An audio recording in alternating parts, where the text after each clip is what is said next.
সন্দেহের বশে স্ত্রীকে কুড়ুল দিয়ে কুপিয়ে খুন করার অভিযোগ উঠেছে স্বামীর বিরুদ্ধে।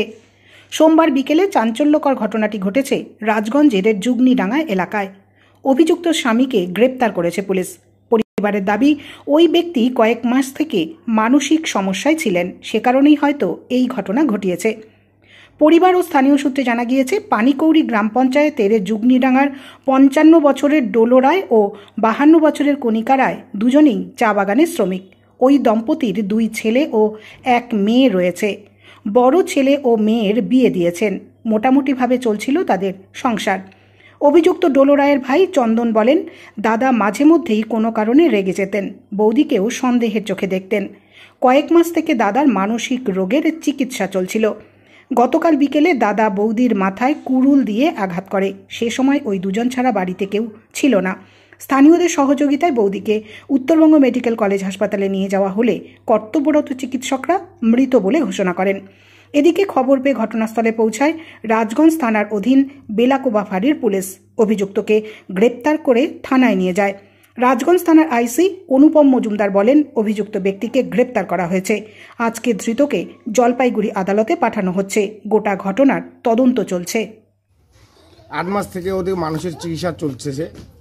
এই চিকিৎসা চলার কালীনতে আমরা কি করি, কালকেও নিয়ে যাওয়ার কথা ছিল, আমরা নিতে পারি নাই।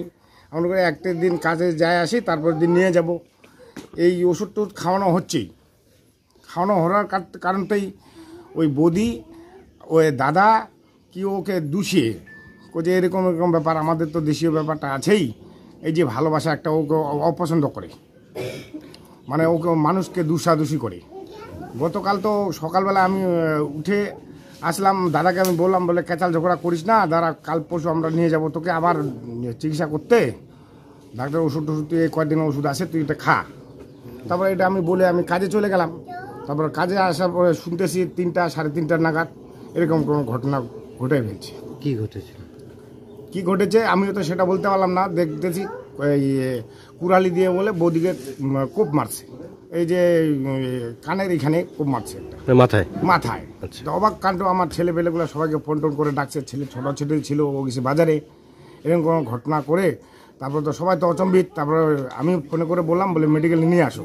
তো মেডিকেলে নিয়ে যাইতেই ও মানে মারা গেছে। কেচালের ঝামেলাটা মিটিয়ে দিয়ে আমরা এক জায়গায় যাচ্ছি। আমাকে একটা এখান থেকে ভাই আমাকে ফোন করলো যে বৌদিকে মাথার মধ্যে বাড়ি মারছে। তারপরে আমি অ্যাম্বুলেন্স মোয়ারডিংকে ফোন করে অ্যাম্বুলেন্স নিয়ে তড়িঘড়ি ওকে মেডিকেলে নিয়ে যাই। তারপর কী হলো? তারপরে কিছুক্ষণ পরে ডাক্তার তো মৃত্যু বলে ঘোষণা করছে। আমরা তো মানে ওর যে 8 মাস ধরে যে মানসিক একটু ভারসাম্য চলছে, ও মাঝে মধ্যে রেগে যেত আর কি। মানে যখন মাথা ঠিক থাকতো না তখন রেগে যেত আর কি, ফট করে রেগে যেত। তার জন্য মানে মনে হয় এই জন্যই আর কি মানসিক ভারসাম্য হিসাবে ও কাজটা করছে।